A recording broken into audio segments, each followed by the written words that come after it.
All right, so we're recording for Jason over here. Jason told us last week he wasn't going to make it. All right, here we go. So we are on Mattos Maasei. Okay, we're actually going to finish up the. Oh, that's me. Good. We are going to finish up Hey, the fourth book of the Torah this week. Um, so that's exciting. It's also this Shabbos is Rosh Chodesh, so new month, but it's not as exciting because the month we're starting is called the month of Av. So the month of Av is known for its super duper sadness on the Jewish calendar.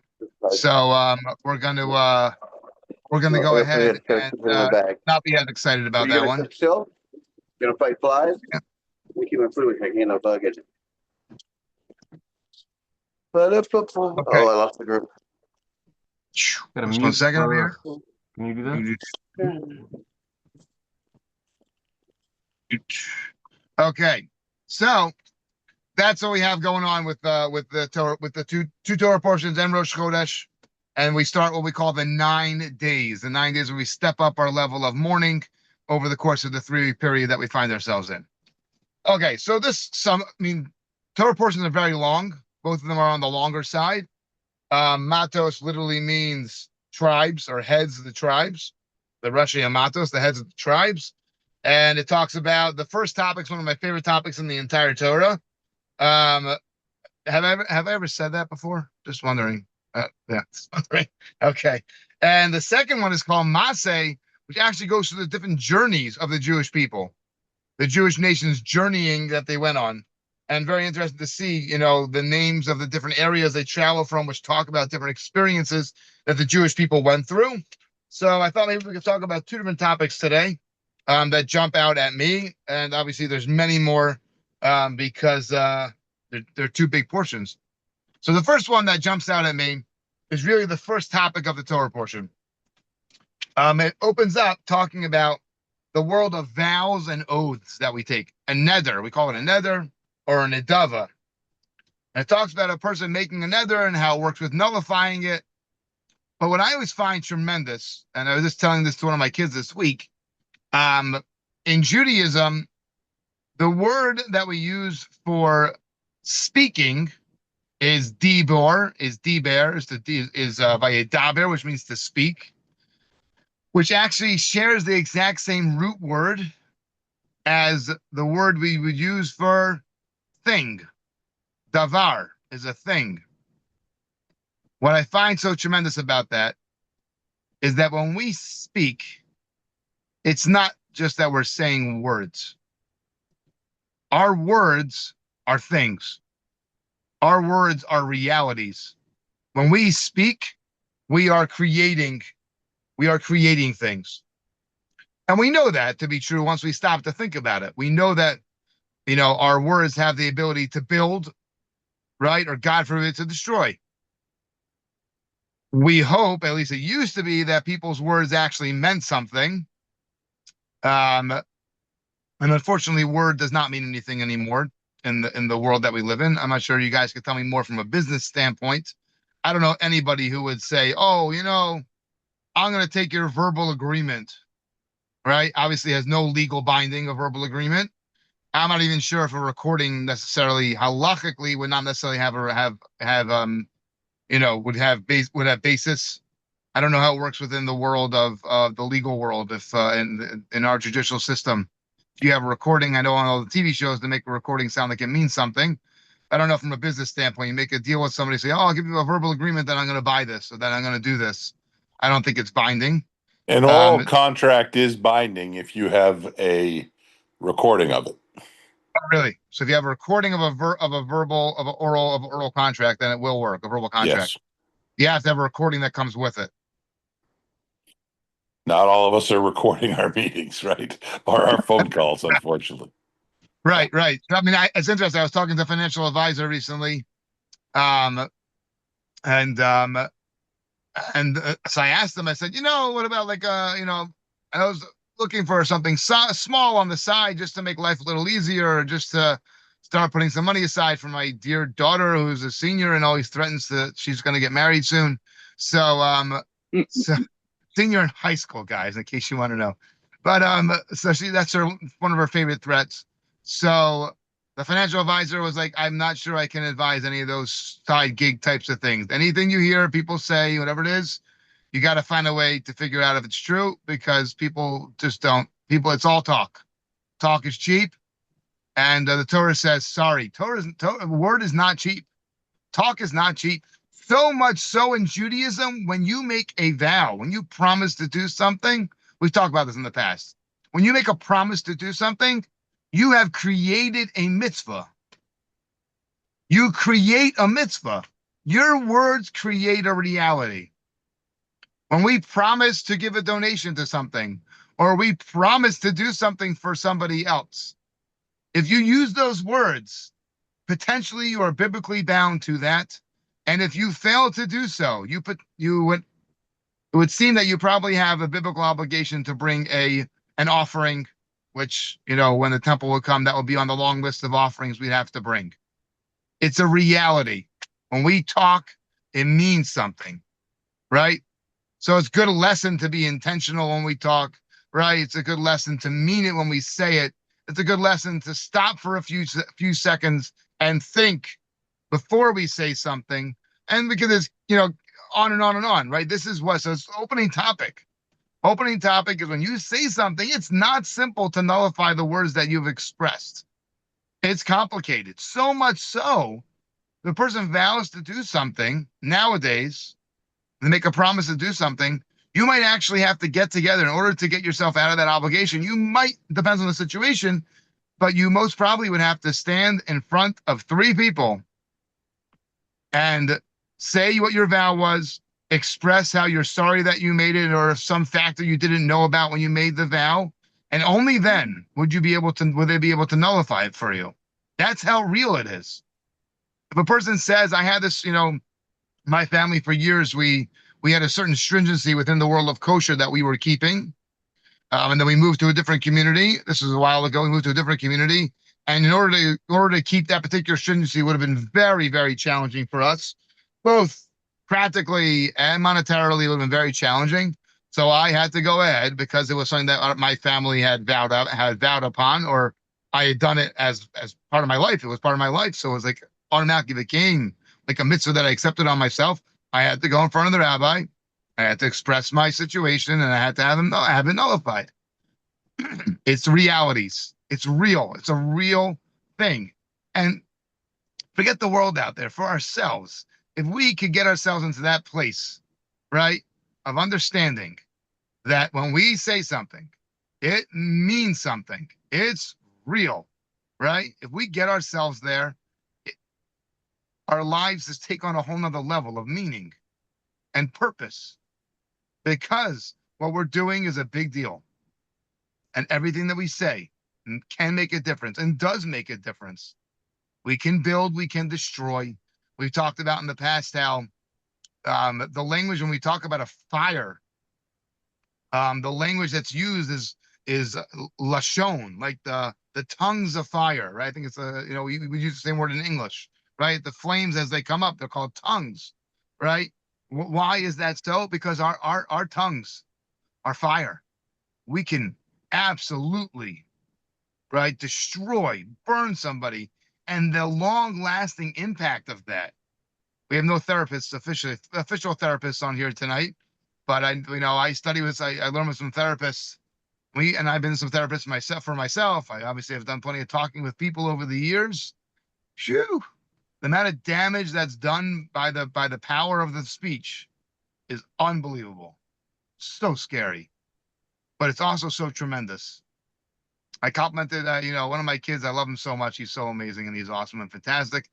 But isn't it? I don't know. Maybe you guys don't feel this way. I know for me, sometimes like it's so easy to give a compliment, but why don't we do it? Right? Why don't we do it more? Right? The words "I love you," right? Right? It's so easy to say. Now, okay, you know what? Say it even if you're not feeling it in the moment, right? Because of what that does. It's tremendous. And it's so easy to give a compliment doesn't cost anything. Do we compliment enough? I'm talking to me, right? I don't compliment enough. There's no doubt I do not compliment enough. Miriam and I went out the other night, just to go out for a few minutes, catch our breath, and each of us to each other, we're talking about things like over the past like 4 months that we meant to like compliment each other about. Right? I was like, oh, I don't think I ever properly said thank you to you for this. And then she said it back to me about something else, and it was like, I think she started it actually, but right, it's just so silly because it's so easy. What, I have to wait 4 months to say thank you, right, for something that Miriam did? That's ridiculous. Shame on me, right? And it's so easy, and it means so much. It's phenomenal. So that's how the Torah portion opens up. But the words have to be truthful, Noach, right? I Right? mean, Yeah. everybody knows when you're getting smoked, and the so the compliments or the good things, the well wishes it's got to feel real. Right. No, it's got to be real. Right. It's got to feel real. But there's also something to be said for, even if we say it when we don't 100% mean it, we're not 100%, we haven't thought about it so much, we will build up that habit of getting better. I think in our world today, right, when people say thank you and no thank you, right, first of all, you're lucky if you get a thank you or a no thank you, right? That you're lucky if you get that nowadays, right? But I think it's become such a part of our lingo, at least for all of us here, that I think we all properly say that to people, right? Do we actually think about the thank you when we say it? It's become perhaps too routine for many of us that we don't, like Mitch is saying, we don't actually mean it when we say it. But I would think we're better off getting to a place where we compliment somebody and didn't fully mean it, not where we're going to get in trouble for it, Mitch, right? Right. But if we could train ourselves to like start to give those compliments, right, for that to be more of what flows out of our mouths, it really will helps a lot. But it's something that we have to like routine. We a few years ago, Miriam brought one of the kids to work with her. It was like, bring your kid to work day. So one of Miriam's colleagues was like, "Does your kid speak English?" So he said, "Yeah, our kids speak, more English than they do Hebrew or Yiddish, whatever." So, and then I forgot which kid it was talking to this colleague, and then all of a sudden Miriam noticed like how much lingo is like blended into the child's language. That's like Hebrew or Yeshivish or a little bit of Yiddish. It's kind of like speckled in there. And we're like, you don't even notice it because it becomes part of your language, right? We hope that our kids, when you say, "How are you?" and people respond, "Baruch Hashem," right? Which means bless God or thanks God, right? That doesn't mean thanks God, well, I'm doing good or bad. It just means Baruch Hashem. So you always, we tease the kids. We're like, Baruch Hashem, good? Baruch Hashem, not so good? Like, what does that mean? And we're just excited for the fact that what flows out of their mouth, right, is a Baruch Hashem, is a thanks God, right? So that's a wonderful thing, right? And now we got to work on them meaning it, right? Yeah. Getting your kid They've learned how to respond. Now, now it's right. going to be real. Yeah. It's the same thing with getting someone to say sorry. It's amazing how hard it is to say sorry. Right? They have a little kids book, what's the hardest word to say or something like the hardest word to say is the word sorry. And then they have they bring a story from a medrash, whatever it is, but it's hard to say it. Why is it so hard to say it? Just say it. You'll make the other person feel so much better if you just said it. And we make our little kids do it, right? Say you're sorry. I'm sorry, right? And like, oh, say it like you mean it. I'm sorry, right? So like, right? It's fake, but it mean we got to train them. Otherwise, they'll never get those words out, right? So this, I think, is the beautiful power of speech. That was one topic I want to talk about, and there was one other small topic I wanted to throw in there. What time is it over here? I know I'm keeping it up late just because I'm over here. I'll just throw one more quick idea in. So at the end of the Torah portion, it talks about how when the Jewish people were preparing to go into the land of Israel and to conquer and to settle over there were 2.5 tribes. That Reuven, Gad, and half of Manasseh, those tribes, they came to Moshe and they said, Moshe, look, we really have a lot of animals. We have a lot of cattle and a lot of sheep. The land of Israel is not so big. This side of the Jordan has got a ton of land, a ton of space. And this will really be a great place for us to settle. We want to know from you, Moshe, is it okay for us to settle here? Moshe right away says there's a big problem over here. That if you guys are going to settle over here, right, and not be part of the, going into the land of Israel, that's really going to lower the morale of the rest of the nation. They're going to go into Israel and go through whatever wars that need to take place. You guys are sitting and chilling, right, in the grass and on the other side of the Jordan. They say, no, Moshe, no. They say, no, that's not what's going to happen. We are not going to finish settling into this land here. We're going to go into battle with you. We're going to go into the land of Israel with you. Not only going to go in, we're going to lead the pack and go into the land of Israel and be 100% part of things. And then we're going to settle into the land. So if you look at the verses and the back and forth over there, Moshe gets a little bit frustrated with them. And Moshe says, you guys have to understand what's the ikar, what's the main thing in life. You guys are over here, you're making claims and situations about the fact that, the cattle won't have enough room or place to graze. And then, that goes before your children. Like, what about, because they say, then we'll build houses for our animals and we'll build houses for our families. And Moshe says, your family should have come first and then the cattle, right? So that's like the simple challenge over there. But if you think about it a little bit deeper, what Moshe is really saying to them is you guys are making a big mistake, or you aren't thinking of the situation all the way through. And this lesson, we could spend a long time talking about this concept. But what Moshe says to them, he says, why are you making this choice? You are making a choice to be separate from the rest of the Jewish people. Long-term decision to be separate from the Jewish people. Why? Because of your animals, because of your monies, because of your livelihood. Moshe is saying to them, you guys need to be thinking about what are the priorities. What is the number one thing in your life? Right? Do you think that God didn't calculate the fact that you were going to have cattle and need to go into the land? There's plenty of land in Israel to graze. All your animals, all your cattle, plenty of space. God thought about that. You guys awfully are relevant, Rabbi. Awfully relevant at the moment. And I got all these animals on the farm chasing, like crowding in, trying to listen to the Torah lesson. It's awfully relevant at the moment. Well, you tell those sheep that we say hello. Did you guys not think about the fact that obviously Hashem factored this in? So Moshe is saying to them, you need to recalculate and rethink about what your priorities are in your lives. Your family, your spirituality, your connection with the land, connection with Hashem, connection with the people, right? Being part of things is the main thing. Plenty of space for cattle. You are putting your children and your family and you're putting yourself and your own growth, all those things you're putting on the side.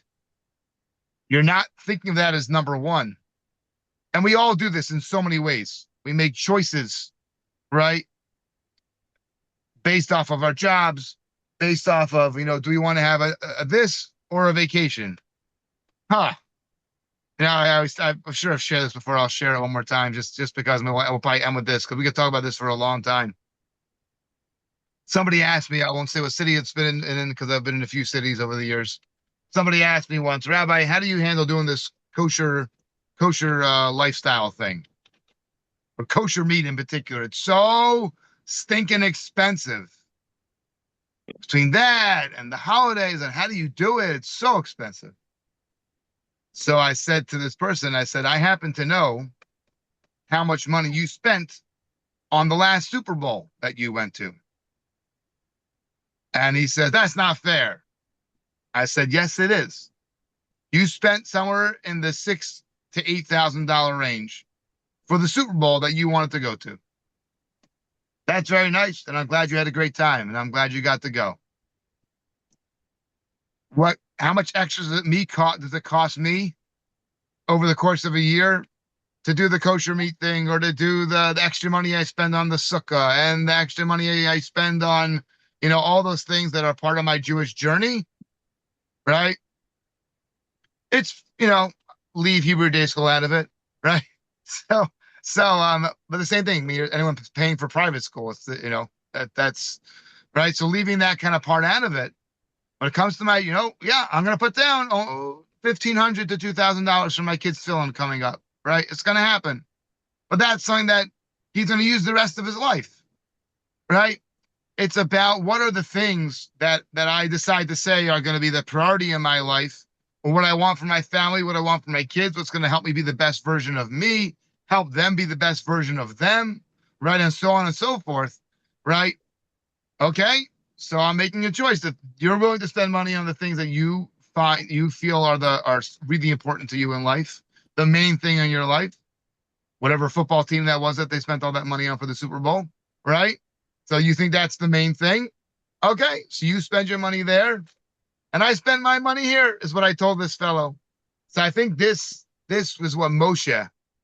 This is what Moshe was telling the Jewish people, telling these tribes that wanted to stay away, live further away from the community, live further away and not be part of that. Moshe was saying to them, what is the main thing? And you guys need to be thinking about that, says Moshe to these people. You got to think about it. You guys said it to me. You said, it's about the cattle, right? So do we miss out on all that family time because we want to make a few extra bucks? I'm doing it for them. I'm doing it for them. Maybe you are, maybe you aren't, right? There's a million questions we could all ask ourselves. But I think it's a phenomenal, at least think about it. Not saying to make any changes based off of it. Even just the thinking about it. Going through a few things in our lives that we put at the forefront that help us make our decisions about what we're going to do, how we're going to do, why we're going to do. And are the main things really the main things, right? Or maybe perhaps we could shift it a little bit, and our main things could be a little bit different. So this is something important to think about that Moshe was pointing out to these guys, to these tribes. Everyone should have an amazing Shabbos. All right, have a beautiful Rosh Chodesh. Have a beautiful Rosh Chodesh this Shabbos. And next week, tone down the joy next week a little bit. It's the week leading up to Tisha B'Av. We try to tone down the joy a little bit. So I don't know if anyone's got any big plans. I'm not going to mess up anyone with any big plans, but something to think about, next week, just to tone it down just a little bit. And the lesson of how powerful our speech can be. And this lesson that Moshe is telling them, make sure your main thing should be the main thing. Got to jump, guys. Have a great All week. right, awesome. All right. Have a good Everyone have an Shabbos. Take amazing care. Shabbos. We'll be in touch. All right. Shabbos. All righty. Take Thank you, care. Harry. Thank you, everybody. Thank you, Rabbi, for taking the time to be with us, even when you're far away.